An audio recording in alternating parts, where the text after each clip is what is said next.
பிரம்மா குரு விஷ்ணு குரு தேவோ மகேஸ்வரக குரு சாட்சாத் பரபிரமம் தஸ்மை ஸ்ரீ குருவே நமக. ஓம் ஸ்ரீ ராஜகணபதி ஐயனே போற்றி போற்றி. ஓம் ஸ்ரீ லோபாமுத்திரை சமேத ஸ்ரீ அகத்தியர் ஐயா போற்றி போற்றி. அனைவருக்கும் வணக்கம். குரு அருள் ஆஸ்ட்ரோ முத்து உங்களோடு. இன்றைய பதிவில் ஆலயங்களும் அற்புதங்களும் அப்படிங்கிற தலைப்பில் 12 ராசிகளுக்கும் உரிய முருகப்பெருமான் ஆலயத்தை பார்க்க இருக்கின்றோம். இந்த வழிபாடு ஆலயங்கள் அப்படின்ட்டு சொல்லுகின்ற பொழுது, தெய்வ வழிபாட்டில் நம்ம தமிழகத்தில் ரொம்ப ஒரு முக்கியத்துவம் அல்லது எல்லோருக்கும் ரொம்ப பிடித்த அப்படிங்கிற ஒரு வார்த்தையில் முருகப்பெருமான் முக்கிய பங்காற்றுகின்றார். ஒரு குடும்பத்தில் ஒரு 4 பேர் இருக்காங்க அப்படின்னாக்கா, அந்த 4 பேரில் யாராச்சும் ஒருத்தர் முருகப்பெருமானை தீவிரமாக வழிபடும் அன்பர்களாக இருக்கின்றார்கள். ஒரு அதீதமான அன்பு. ஒரு காவடி எடுப்பாங்க, அலகு குத்துவாங்க, சஷ்டி விரதம் இருப்பாங்க, கிருத்திகை விரதம் இருப்பாங்க. அவங்களுடைய ஃபோனில் பார்த்தோம் அப்படின்னா கூட ஸ்க்ரீன் சேவரை வச்சுருப்பாங்க. எதனா ஒரு சுப நிகழ்வுகளையோ ஒரு புதிய விஷயங்களையோ துவக்கும்போது ஸ்ரீ முருகப்பெருமான் துணை அப்படின்னு சொல்லிட்டு போடுவாங்க. ஒரு சில அன்பர்களுக்கு முருகப்பெருமான் குலதெய்வமாகவும் இருப்பார்.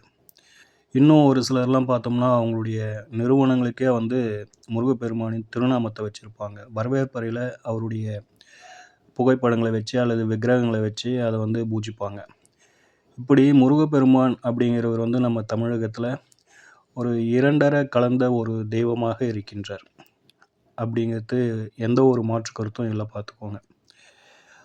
அப்படி ஒரு தனித்துவமாகவும் தமிழர்களின் அந்த ஒரு சுப நிகழ்வுகளாகட்டும் அல்லது ஒரு வணங்குற அந்த ஒரு நிலைப்பாடுகளாகட்டும் அல்லது தேவைகளை பூர்த்தி செய்யும் விதத்திலாகட்டும், ஏதோ ஒரு விதத்தில் முருகப்பெருமானின் அந்த ஒரு பங்களிப்பு அப்படிங்கிறது இருக்குது.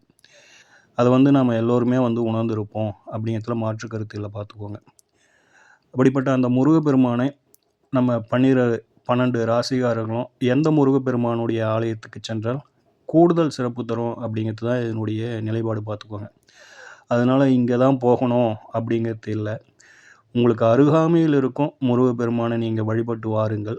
கூடுதலாக நம்மளுக்கு ஒரு நேரம் கிடைக்கும்.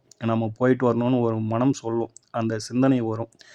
அப்போது உங்களுக்கு ஒரு சாதகமாக, உங்கள் மனதிற்கு ஒரு பிடித்த, உங்கள் மனதிற்கு ஒரு பாக்கியத்தை தரக்கூடிய நாம் பரிந்துரைக்கிற இந்த ஆலயத்துக்கு நீங்கள் போயிட்டு வாங்க அப்படிங்கிறது தான் நம்மளுடைய பரிந்துரை, சரிங்களா? இந்த விஷயத்தில் கொஞ்சம் தெளிவுக்கு வந்துடுங்க.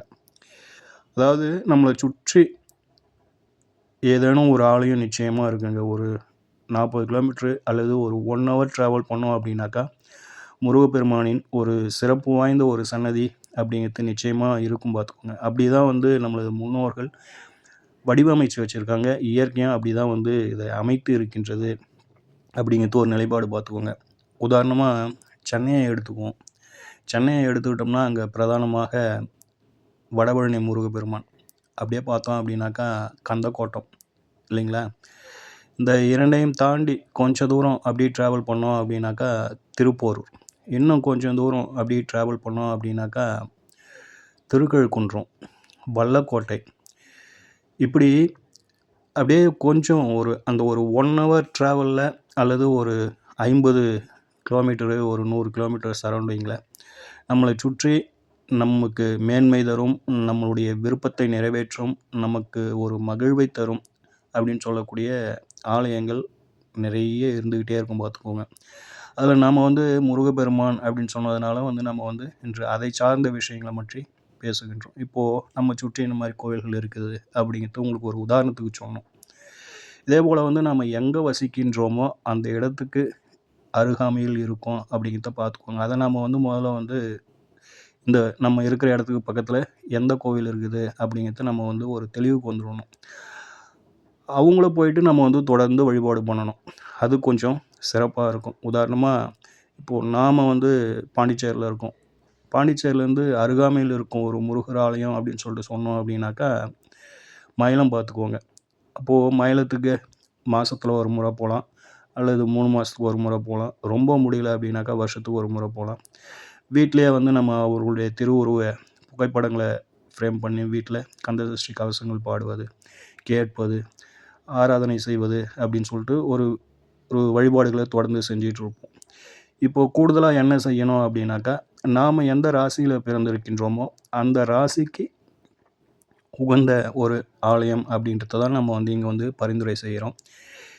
உங்கள் அருகாமையில் இருக்கும் அந்த ஆலயங்களை தொடர்ந்து வழிபாடு செய்து, கூடுதலாக இந்த ஆலயத்தையும் ஒரு 6 மாதத்துக்கு ஒரு முறை, ஒரு வருடத்துக்கு ஒரு முறை நீங்கள் வந்து போயிட்டு வாங்க. இன்னும் கூடுதலாக சிறப்பான ஒரு பலனை உங்களுக்கு வந்து மேன்மையை தரும் அப்படிங்கிறது தான் இந்த பதிவின் ஒரு புரிதல். பார்த்துக்கோங்க. அப்படி தான் நீங்கள் வந்து இதை வந்து கையில் எடுத்து செய்யணும். சரிங்களா? அடுத்ததாக முருகப்பெருமான் அப்படிங்கிறவர் வந்து நம்ம தமிழ் கலாச்சாரத்தோடும் நம்மோடும் தமிழ்நாட்டோடும் இரண்டரை கலந்த ஒரு தெய்வமாக இருக்கிறார் அப்படின்னு சொல்லிட்டு நம்ம வந்து சொல்லியிருந்தோம். அவர் என்ன மாதிரியெல்லாம் கொடுக்குறாரு அப்படிங்கிறத வந்து நம்ம வந்து முதல்ல வந்து புரிஞ்சுக்குவோம். இதில் வந்து முதல்ல வந்து கிரகமாக பார்க்கின்ற பொழுது செவ்வாய் பகவானுங்க. செவ்வாய் அப்படின்னு சொல்லிட்டு வந்துட்டோம் அப்படின்னாக்கா, செவ்வாயின் அதிதேவதை அப்படிங்கிறது முருகப்பெருமான். இது நம்ம எல்லாருக்குமே தெரியும். இந்த செவ்வாய் பகவான் அப்படிங்கிறவர் எதெல்லாம் வந்து நம்மளுக்கு வந்து கொடுக்குறாரு அப்படின்னாக்கா, ரத்தத்துக்கு காரகராகிறார், சகோதரத்திற்கு காரகமாகின்றார். இது ரெண்டும் முக்கியம். அடுத்ததாக தைரியத்திற்கு காரகமாகின்றார், வீரியத்திற்கு காரகமாகின்றார். சுப நிகழ்வுகள் அப்படின்னு சொல்லிட்டு எடுக்கின்ற பொழுது திருமணத்திற்கு முக்கிய பங்காற்றுகின்றார். திருமணம் முடிஞ்சு அடுத்த நிலை அப்படின்னு சொல்லிட்டு வருகின்ற பொழுது வம்சாவிருத்தி இல்லைங்களா? புத்திரம் அப்படிங்கிற அமைப்பில் நம்மளுக்கு பெருமளவு ஒரு வேண்டுதல் வச்சு திருமணம் ஆகணும்னு வேண்டுதல் வைப்போம், குழந்தை பிறக்கணும்னு வேண்டுதல் வைப்போம். இது போன்ற அமைப்புகளுக்கு இவர் வந்து முக்கிய பங்காற்றுகின்றார். செவ்வாய் பகவான் அப்படிங்கிறவர் வந்து நிலத்துக்கு சொந்தக்காரர், நிலமகன். அப்போது சொத்துக்களுக்கு அப்படிங்கிற வகையிலையும், வாகனத்துக்கு சொந்தக்காரர், எதனா ஒரு வாகனம் வேணும் அப்படின்னு சொல்லிட்டு தேடுகின்ற பொழுதும் இதை எல்லாத்தையும் ஒருங்கே இணைத்து, அப்போது நம்ம பார்க்கின்ற பொழுது ஒரு மனிதர்களுக்கு தேவையான அடிப்படை விஷயங்கள் அனைத்தையும் அருள்வதில் முக்கியமான பங்காற்றுகின்றார்கள் அப்படிங்கிறது இதனுடைய நிதர்சனம். பார்த்துக்கோங்க. அப்போது செவ்வாய் பகவான் அப்படிங்கிறவர் அடிப்படை விஷயங்கள் அனைத்தையும் கொடுக்கின்றார். வீடு, நிலம், மனை, வாகனம், திருமணம், புத்திரம், தைரியம், வீரியம், ரத்தம், இப்படியே அனைத்தையும் கொடுக்குற ஒரு நிலைப்பாட்டில் இருக்கிறாரு அப்படிங்கிறத நீங்கள் புரிஞ்சிக்கிட்டு இருப்பீங்க. அடுத்து ஒரு நிலைப்பாடு அப்படின்னு சொல்லிட்டு சொல்லுகின்ற பொழுது, நமக்கு பாதுகாப்பை தருவதில் முதன்மையானவராக இந்த செவ்வாய் பகவானும் முருகப்பெருமானும் இருக்கிறார்கள். பாதுகாப்பு அப்படின்னும்போது காவல்துறையை சொல்லலாம், இராணுவத்தை சொல்லலாம் இல்லைங்களா?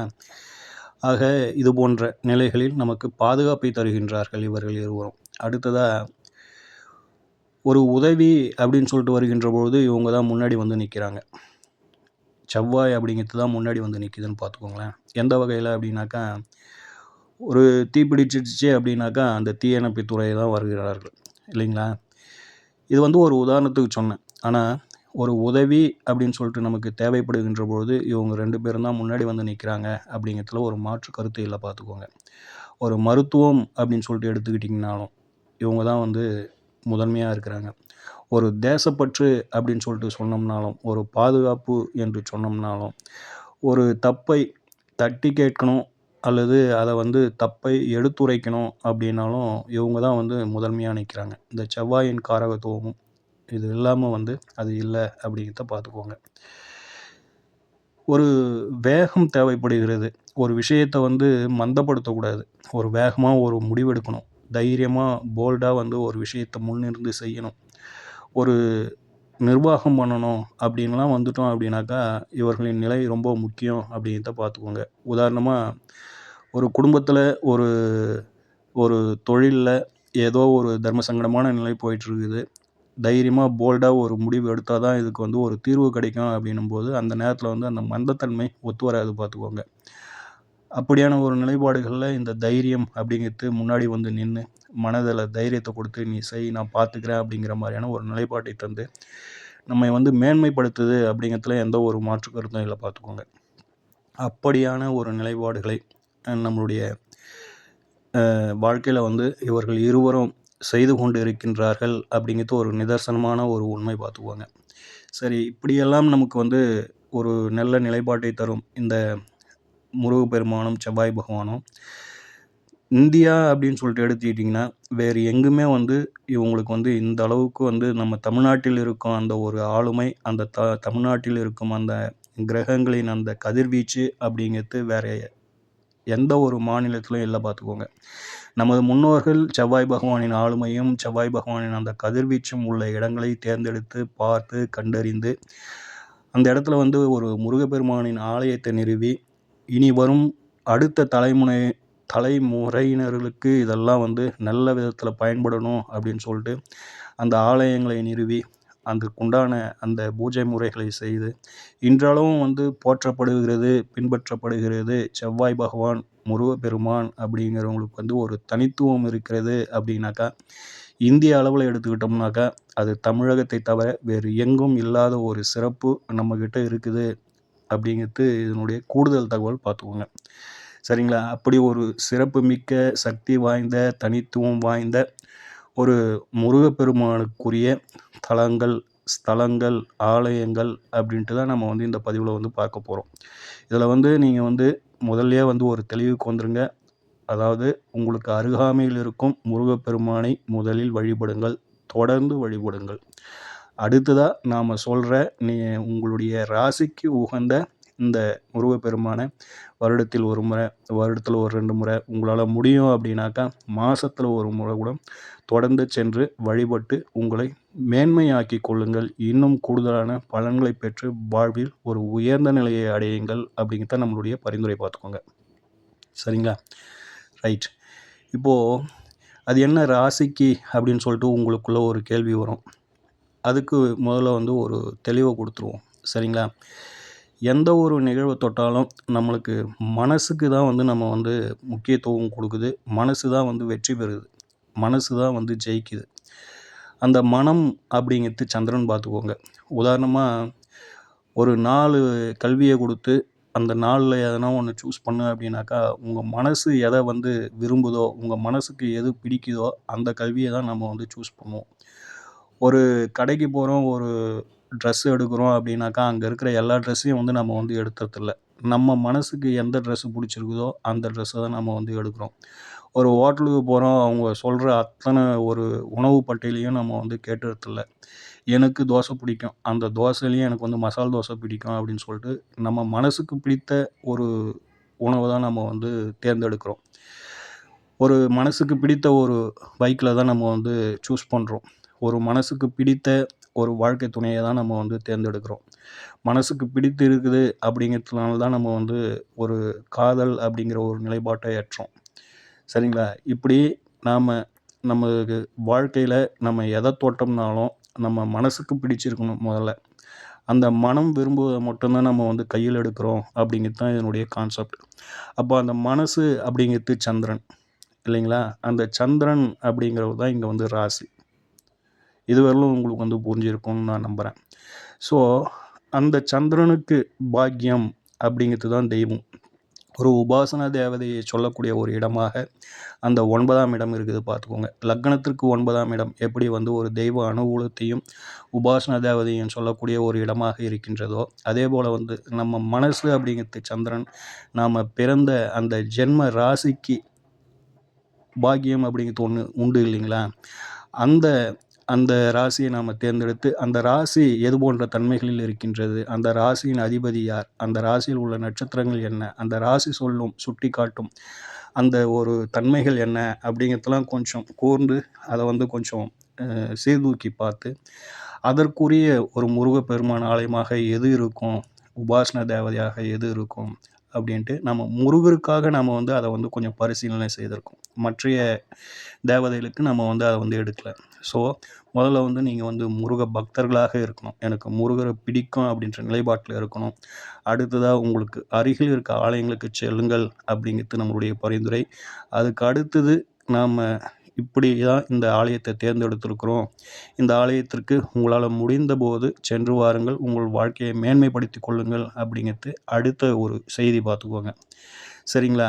இன்னும் உதாரணமாக ஒரு விஷயத்த சொல்லணும் அப்படின்னாக்கா, ஒரு ஜோசியர்கிட்ட போகிறோம் இல்லைங்களா? ஜோசியர்கிட்ட போயிட்டு ஏதோ ஒரு சங்கடம், எனக்கு இது தீரணும், எதனா ஒரு பரிகாரம் சொல்லுங்கள் அப்படின்னு சொல்லிட்டு சொல்கிறோம். பரிகாரங்களில் பல வகை இருந்தாலும் இந்த நவரத்தின கற்களை அணிவது ஒரு பரிகாரம் பார்த்துக்கோங்க. அப்போது அந்த நவரத்தின கற்களை பரிந்துரை செய்கின்ற பொழுது அவங்க என்ன சொல்லுவாங்க, இந்த ராசிக்கல் மோதிரத்தை போட்டுக்கோப்பா, உனக்கு வந்து இது வந்து கொஞ்சம் நல்லா சக்ஸஸ் கொடுக்கும், உன்னுடைய இடர்பாடுகள் எல்லாம் நீங்கிடும் அப்படின்னு சொல்லிட்டு சொல்லுவாங்க. அப்போது அந்த ராசிக்கல் அப்படிங்கிறத எதை வச்சு அவங்க வந்து சொல்லியிருப்பாங்க, நம்ம எங்கே அணிகிறோம், அதை நம்ம உடம்புல தான் அணிகிறோம். ஒன்று கழுத்தில் போடுவாங்க மாலைகளாக, நவரத்ன மாலைகளாக கழுத்தில் போடுவாங்க, இல்லை விரல்களில் போடுவாங்க. அது எதை சார்ந்த ஒரு உறுப்பு, நம்மளுடைய உடம்பில் அது ஒரு உறுப்பு இல்லைங்களா? ஆக அந்த சந்திரன் அப்படிங்கிற ஒரு உடல்காரகர், மனோகாரகர். அந்த ராசிகளை போட்ட உடனே நம்ம மனசு வந்து அந்த பேட் வைப்ரேஷன்லேருந்து முதல்ல வந்து வெளியில் வருது இல்லைங்களா? அப்போது நம்மளுக்கு ஒரு நல்லது நடந்துடும்டா, நம்ம ஒரு கல் ரத்தினக்கல்லை நம்ம வந்து நம்ம கையில் அணிஞ்சிருக்கிறோம், நமக்கு ஒரு நல்லது நடந்துடும், இனி வரும் காலங்கள் ரொம்ப மகிழ்ச்சியாக இருக்கும், நம்ம கஷ்டத்துலேருந்து வெளியேறிடுவோம் அப்படின்லாம் நம்மளுடைய மனசு தான் அங்கே வந்து ஃபீல் பண்ணுது. அந்த மனசுக்கு ஒரு பிடித்த ஒரு ஆலயம் ராசிக்கல் மோதிரம் தான் சொல்கிறோம், லக்னக்கல் மோதிரம்னு நம்ம இதுவரையிலும் சொல்லலை இல்லைங்களா? அப்படி அந்த ஒரு விஷயத்திற்கு, அந்த ஒரு பரிகாரத்துக்கே நாம் வந்து ராசியை வந்து நம்ம நாடுகின்ற பொழுது, ராசியை பரிந்துரைக்கின்ற பொழுது, ஆலயம் அப்படின்னு சொல்லிட்டு வருகின்ற பொழுது, நம்ம மனசுக்கு பிடித்த அந்த தெய்வம் அப்படின்னு சொல்லிட்டு வருகின்ற பொழுது நம்மளுக்கு முருகப்பெருமானை பிடிச்சிருக்குது. அப்போது அந்த ராசிக்கு பாக்கியத்தை, அந்த ஒரு இஷ்ட தேவதை அல்லது வந்து ஒரு உபாசன தேவதை அப்படின்னு சொல்லிட்டு அந்த முருகர் அப்படிங்கிற மாதிரி நம்ம வந்து இந்த வகையை வந்து நம்ம வந்து பரிந்துரை செய்கின்றோம் அப்படிங்கிறதுக்காக தான் ஒரு சின்ன விளக்கம் கொடுத்தோம். இது ஓரளவுக்கு வந்து எளிமையாக புரிஞ்சிருக்கும் அப்படின்ட்டு நம்புகிறோம். சரிங்களா? ஸோ இதுவரை அப்படி உங்களுக்கு வந்து ஒரு தெளிவை கொடுத்துருக்கோம் நண்பர்களே. இப்போது இனி வர இதில் வந்து இந்த ராசிக்கு, எந்த ராசிக்கு எந்த முருகர் ஆலயம் அப்படிங்கிறத பார்ப்போம். சரிங்களா? அதுக்கு முன்னாடி நம்ம கோவிலுக்கு போகின்ற பொழுது நம்ம செய்ய வேண்டிய விஷயங்கள் 2 உண்டு. ஒன்று, நம்ம வந்து நார்மலாக போகிறது அப்படின்னாக்கா, எனக்கு ரொம்ப பிடிக்கும், ரொம்ப நாள் ஆச்சு நான் முருகப்பெருமானை பார்த்து அப்படின்னு சொல்லிட்டு கோவிலுக்கு போவது. அது ஒரு வகை, தொடர்ந்து போயிட்டு வந்துட்டுருப்போம். ஆனால் நம்மளுடைய தேவைகளாக ஒரு தேவை இருக்குது, நான் அதுக்காக கோயிலுக்கு போகிறேன் அப்படிங்கிறது 2வது வகை. இது 2மே வந்து வேரியேஷன்ஸ் உண்டு. தேவைக்காக போகிறீங்க அப்படின்னாக்கா, ஒரு வேண்டுதல், ஒரு நேர்த்திக்கடன், எனக்கு இது தேவை அப்படின்னு சொல்லிட்டு ஒரு வேண்டுதல் வைப்பதற்காக நீங்கள் வந்து ஒரு ஆலயத்துக்கு, குறிப்பிட்ட ஒரு ஆலயத்துக்கு போகிறீங்க அப்படின்னாக்கா, அதுக்கு வந்து முதல்ல நம்ம செய்ய வேண்டிய விஷயங்கள்னு ஒன்று இருக்குது. முதல்ல வந்து விநாயகர் வழிபாடு ரொம்ப ரொம்ப முக்கியம். அந்த விநாயகர் பெருமானை நாளைக்கு நீங்கள் போகிறீங்கன்னா முதல்லையே வந்து விநாயகர் பெருமானுக்கிட்ட போயிட்டு ஒரு ஒரு ஒரு புளியார் சுழி போடுவோம் பாருங்கள். ஒரு நல்ல விஷயங்களை செய்யும்போது ஒரு விநாயகர் சுழி போடுவோம். எதையோ ஒரு ஆரம்பம், ஒரு சுப பத்திரிக்கை எழுதுகிறோம் அப்படின்னும்போது கூட நம்ம விநாயகர் சுழி போடுவோம், பிள்ளையார் சுழி போட்டு அதுக்கப்புறம் எழுதுவோம் பார்த்துக்கோங்க. அந்த மாதிரி வந்து ஒரு வேண்டுதலுக்காக ஒரு ஆலயத்துக்கு போகிறோம், ஒரு தேவைக்காக ஒரு ஆலயத்துக்கு போகிறோம் அப்படின்ற பட்சத்தில் விநாயகர் கோயிலுக்கு போயிட்டு அவர்கிட்ட, ஐயா நான் இந்த மாதிரி இந்த வேண்டுதலுக்காக இந்த கோயிலுக்கு போகிறேன், இதில் எந்த ஒரு தடங்களும் எந்த ஒரு சங்கடங்களும் வராமல் கூட இருந்து இதை வந்து நிறைவேற்றி வையுங்கள் அப்படின்னு சொல்லிட்டு விநாயகர் பெருமானை வழிபட்டுட்டு, அதுக்கப்புறம் உங்கள் குலதெய்வத்தை வீட்டில் ஒரு தீபம் போட்டு உங்கள் குலதெய்வத்தை வழிபட்டுட்டு, அதுக்கப்புறம் வந்து வேண்டுதலுக்குரிய அந்த ஆலயத்துக்கு போவது சிறப்பு. சரிங்களா? இது ஃபஸ்ட்டு பாயிண்ட். அடுத்து 2வது அப்படின்னு சொல்லிட்டு வருகின்ற பொழுது, 1 தெய்வத்துக்கு உகந்த நாட்களை நீங்கள் தேர்ந்தெடுக்கணும் இல்லையா? உங்களுக்கு உகந்த நாட்களை நீங்கள் தேர்ந்தெடுக்கணும். இந்த 2த்தில் ஏதேச்சும் ஒன்றை நீங்கள் வந்து தேர்ந்தெடுத்து போவது சிறப்பு. இப்போது தெய்வத்துக்கு உகந்த நாட்கள் அப்படின்னு சொல்லிட்டு சொல்லுகின்ற பொழுது, உதாரணமாக முருகப்பெருமானை கையில் எடுத்திருக்கோம் அப்படின்னு சொல்லிட்டு வச்சுக்கோங்க. அப்போது முருகப்பெருமான் அப்படின்னாக்கா அவருக்கு உகந்த கிழமை எதுன்னு பார்க்கணும். செவ்வாய்க்கிழமை. அப்போது செவ்வாய்க்கிழமையை தேர்ந்தெடுக்கலாம். அல்லது திதிகள்னு பார்க்கின்ற பொழுது சஷ்டி திதி. ஆக சஷ்டி திதிகளில் அந்த முருகப்பெருமானுடைய ஆலயத்துக்கு போகிறத தேர்ந்தெடுக்கலாம். நட்சத்திரங்கள்னு வருகின்ற பொழுது கிருத்திகை நட்சத்திரம் இல்லைங்களா? அப்போது இதுவெல்லாம் வந்து இந்த 3ம் வந்து தெய்வத்துக்கு உரிய, தெய்வத்திற்கு ஒரு பிரசித்தி பெற்ற அப்படின்ற ஒரு நிலைப்பாடு. அவங்களுக்குரிய நாட்களை தேர்ந்தெடுப்பது புரிஞ்சிருக்கும் அப்படின்னு சொல்லிட்டு நம்புகிறோம். இப்போது அது நம்மளுக்கு முடியல அப்படின்னாக்கா, நமக்கு ஒரு சாதகமான ஒரு நிலைப்பாட்டை தேர்ந்தெடுப்பது. அது எப்படி அப்படின்னாக்கா, சந்திரபலம் உள்ள நாட்களில் ஆலயங்களுக்கு செல்வது. புரியுதுங்களா? அடுத்ததாக சந்திரபலம் உள்ள நாட்கள் நம்மளால் தேர்ந்தெடுக்க முடியல அப்படின்னாக்கா, தாராபலன் உள்ள நாட்களை தேர்ந்தெடுத்து நம்ம வந்து கோயிலுக்கு போவது. சரிங்களா? இந்த 2 விஷயங்கள். ஒண்ணு நாம வந்து சந்திரபலம் உள்ள நாட்கள்ல ஆலயங்களுக்கு செல்வது, அல்லது தாராபலம் உள்ள நாட்கள்ல ஆலயங்களுக்கு செல்வது. இப்படி இந்த 2 விஷயங்களையும் நீங்க வந்து கையில் எடுத்து, எது உங்களுக்கு சிறப்பா வருது அப்படிங்கிறத பார்த்து, நீங்க கோவிலுக்கு போறது, செல்வது, ஆலய வழிபாடு செய்வது சிறப்பு. 1 தெய்வத்திற்கு உகந்ததாக தேர்ந்தெடுங்க, அல்லது உங்களுக்கு ஆதாயம் உள்ளத தேர்ந்தெடுங்க. சரிங்களா? அடுத்தது ஆலயத்துக்கு போறதுன்னு முடிவாகி போச்சு. எல்லாத்தையும் நம்ம வந்து தேர்ந்தெடுத்துட்டோம். ஒண்ணு செவ்வாய்க்கிழமை போறோம். இல்லனாக்கா நம்மளுடைய ஜென்ம நட்சத்திரத்துக்கு அனுகூலம் நட்சத்திரங்கள்ல போறோம். இது கிளியர் ஆயிடுச்சு. அடுத்தது ஆலயத்திற்கு போகும்போது முடிந்த வரைக்கும் அந்த சூரியன் பலம் பெறாத அந்த சமயத்தில ஆலயத்துக்கு போறது பாருங்க. 1 காலையில மணி ஒரு 10 மணிக்குள்ள தரிசனத்த முடிச்சிடணும். இல்ல மதியம் 3 மணிக்கு மேல ஒரு இரவு 7, 8 மணிக்குள்ள தரிசனத்த முடிச்சிடும். ஸோ இந்த நேரத்த கால்குலேஷன் பண்ணீங்க. சூரியன் உக்கிரமாக இருக்கின்ற காலங்கள்ல ஆலயத்துக்கு போகாதீங்க. 2வது ஆலயம் பூட்டி இருக்கின்ற பொழுது, ஏதோ நானும் போனேன், வந்தேன் அப்படின்னு சொல்லிட்டு ஆலயத்த அங்க ஒரு கற்பூரத்த ஏத்திட்டு வந்துடாதீங்க. சரிங்களா? கோவிலுக்கு போகின்ற பொழுது ஆண்களாக இருந்தா வேட்டி சட்டை கட்டிட்டு போங்க. பெண்களாக இருந்தா புடவை அணிந்து செல்லுங்கள். முடிந்தவரை ஒரு ஒரு முகூர்த்த காலம் அந்த ஆலயத்தில இருப்பதற்கு முயற்சி செய்யுங்கள். ஒரு இரவு தங்கி அந்த ஆலயங்கள்ல இருக்கிற முக்கியமான பூஜைகள்ல, அதாவது வந்து அதிகாலை பூஜை, உச்சிகால பூஜை, இரவு மங்கள பூஜை அப்படின்னு சொல்லிட்டு மங்கள ஆரத்தி அப்படின்னு சொல்லிட்டு ஒண்ணு காட்டுவாங்க. இந்த 3யும் தரிசிப்பது இன்னும் சிறப்பு. எப்பயோ ஒரு முறை போறோம். அப்போ இந்த மாரி கையில் எடுத்து பார்ப்பது சிறப்பு அப்படின்ட்டு நம்மளுடைய பரிந்துரை பார்த்துக்கோங்க. ஏதோ கால்ல வெந்நீய ஊத்திக்கிட்டு அவசர அவசரமா ஓடிட்டு, அவசர அவசரமா வருவத கொஞ்சம் அதிலிருந்து விலகிக்கோங்க அப்படிங்கிறது நம்மளுடைய பரிந்துரை. சரிங்களா? அடுத்ததா ஆலயங்களுக்கு செல்லும் பொழுது தீபம் ஏற்றி பழகுங்கள். தீபம் ஏற்றுறது அப்படின்னாக்கா, அங்க யாருனா வந்து ஒரு தீபம் போட்டு அந்த அகல் வந்து கருவடைஞ்சு இருக்கும் பார்த்துக்கோங்க, அழுக்கா இருக்கும். அத எடுத்து நம்ம வந்து தீபம் போடுவோம். அந்த பழக்கத்த விட்டுருக்கோம். ஸோ, அத விட்டுட்டு வீட்ல இருந்தே புதிய அகல்கள வாங்கிட்டு போங்க. சரிங்களா? அகல் வாங்கிட்டு போயிட்டு சுத்தமான நல்லெண்ணெய்ல தீபம் ஏத்த பழகிக்கோங்க. அல்லது சுத்தமான நெய் கிடைச்சது அப்படின்னாக்கா, அதில தீபம் ஏற்றுங்க. முடிந்தவரை ஆலயங்களுக்கு போனீங்க அப்படின்னாக்கா, 4 பேருக்கு அன்னதானம் செய்வத தொடர் பழக்கமாக வைத்துக் கொள்ளுங்கள். சாப்பாடு ஒரு 4 பேருக்காச்சும் வாங்கி குடுக்குற பழக்கத்த வச்சுக்கோங்க. உங்களால சாப்பாடு வாங்கி குடுக்க முடியாத ஒரு சூழல் அப்படின்னாக்கா, ஒரு 4 பிஸ்கட் பாக்கெட் வாங்கி 4 பேருக்கு விநியோகம் பண்ணுங்க. சரிங்களா? அல்லது அந்த ஆலயங்கள்ல ஒரு சில ஆலயங்கள்ல பிரசாதங்கள் விப்பாங்க. அந்த பிரசாதங்கள வாங்கி ஒரு பாக்கெட் வாங்கி ஒரு 4 பேருக்கு குடுக்குற அந்த பழக்கவழக்கத்த தொடர்ச்சியா வச்சுக்கோங்க அப்படிங்கிறது நம்மளுடைய பரிந்துரை பார்த்துக்கோங்க. ஸோ, இப்போ வந்து எப்படி போகணும்? என்ன செய்யணும்?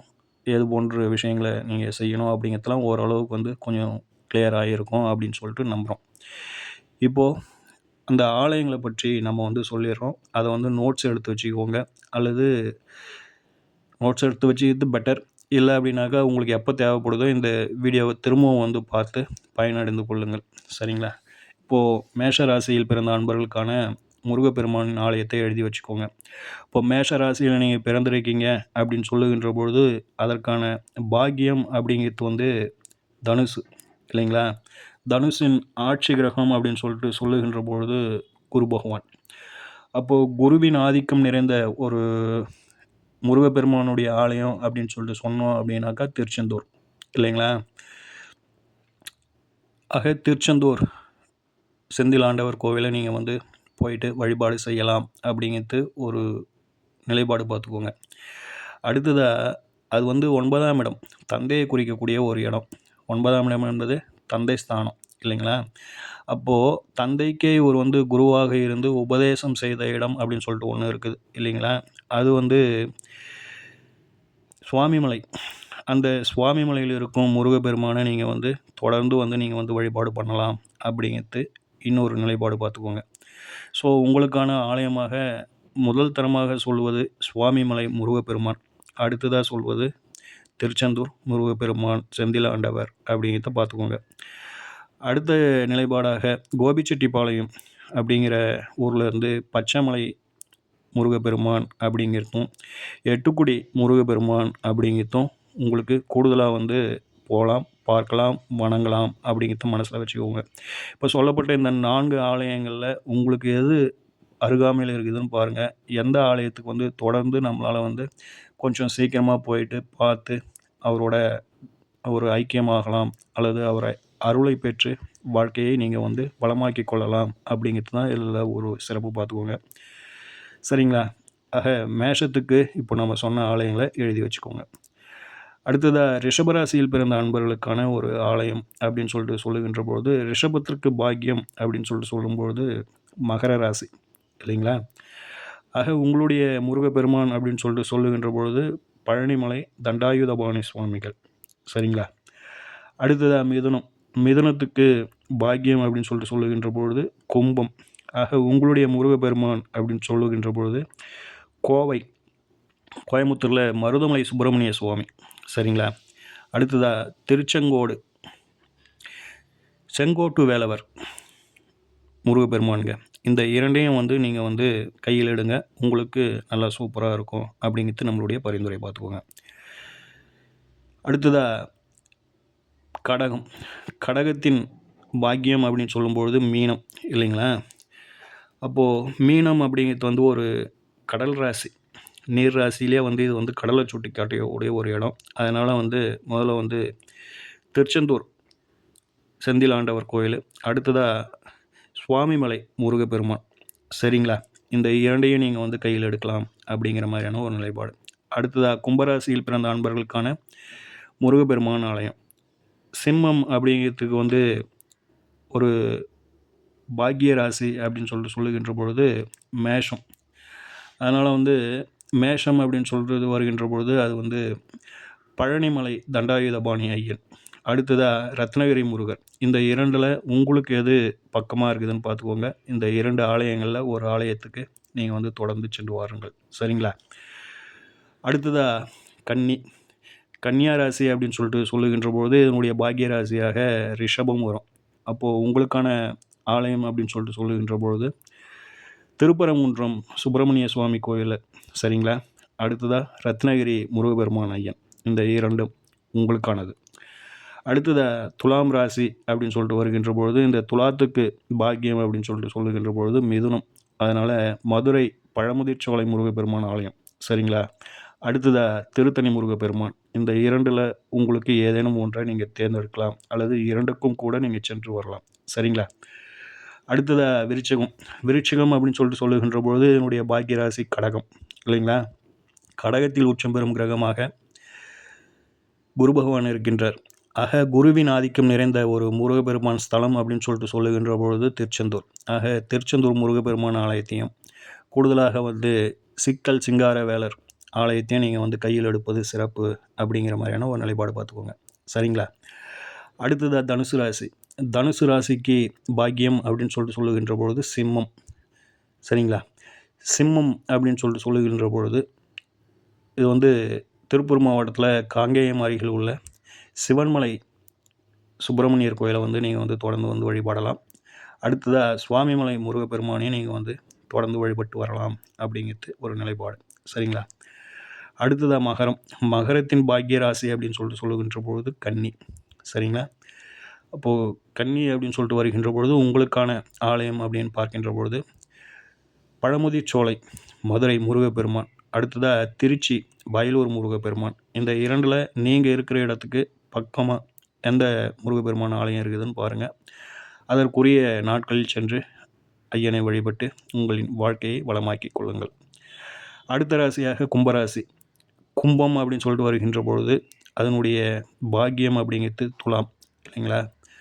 துலாம் ராசி அப்படின்னு சொல்லிட்டு சொல்லுகின்ற பொழுது துலாம் அப்படிங்கிறது நல்லா பார்த்துக்கோங்க. இது வந்து கடை வீதிகளை சொல்லக்கூடிய ஒரு இடம், வியாபாரிகள் அதிகமாக புழங்கக்கூடிய ஒரு இடம், மக்கள் நடமாட்டம் அதிகமாக உள்ள ஒரு இடம் இல்லைங்களா?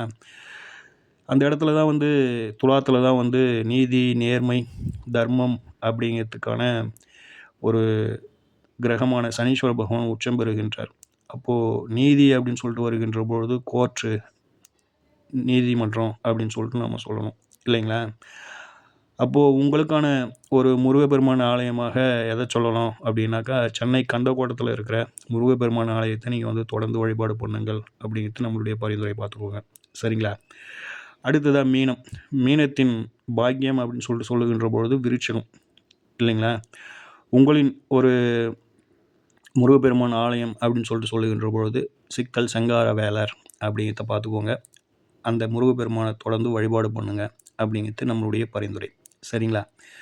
இதெல்லாமே அந்த மனதிற்கு பாக்கியம் அந்த அப்படின்ற ஒரு கான்செப்டில் உங்களுக்கு முருகப்பெருமானின் ஆலயங்களை நம்ம பரிந்துரை செஞ்சுருக்கோம். சரிங்களா? முருகப்பெருமானின் பக்தர்கள் நாங்கள் தீவிரமான பக்தர்கள் வருகின்ற பொழுது உங்களுடைய லைஃப் டைமில் ஒரு முறையாச்சும் திருச்செந்தூர் அப்படிங்கிற அந்த முருகப்பெருமான் செந்தில் ஆண்டவரை போயிட்டு ஒரு நாள் அங்கே தங்கி, அது முடிந்த அளவுக்கு செவ்வாய்க்கிழமையில போங்க.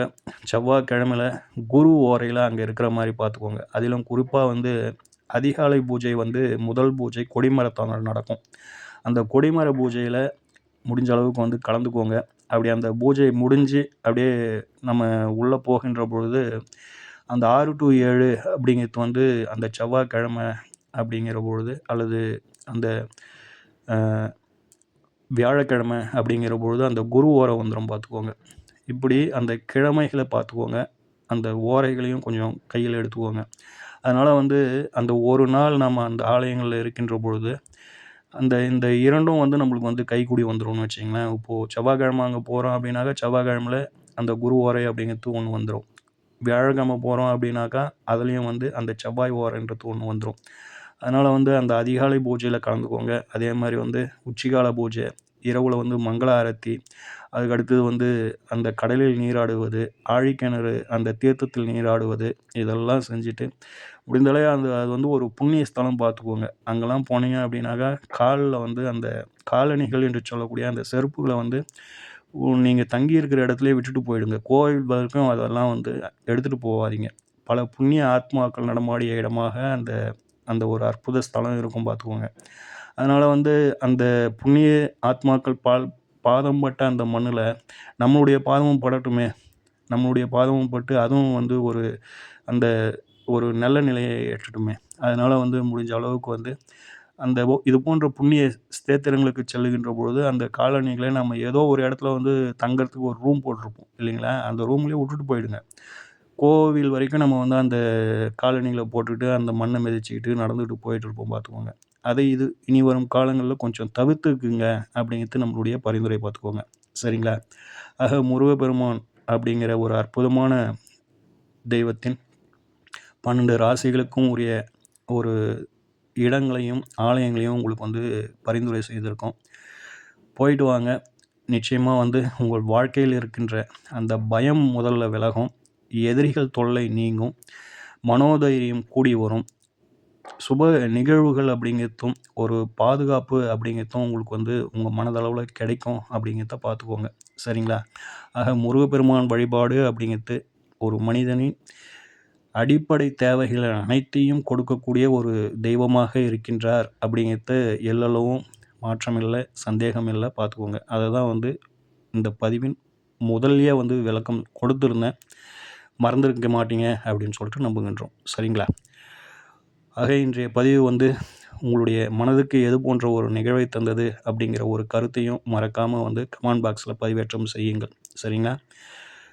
ஓம் ஸ்ரீ ராஜகணபதி ஐயா அவர்களின் அருளோடும், ஓம் ஸ்ரீ லோபாமுத்திரை சமேத ஸ்ரீ அகத்தியர் ஐயா அவர்களின் ஆசியோடும் அனைவருக்கும் வாழ்வில் நலமும் வளமும் கிடைக்கப்பெற்று ஆனந்தமும் மகிழ்ச்சியும் என்றென்றும் நிலைத்திருக்கட்டும். வாழ்க வளமுடன், வாழ்க பல்லாண்டு. நன்றிகள், வணக்கம்.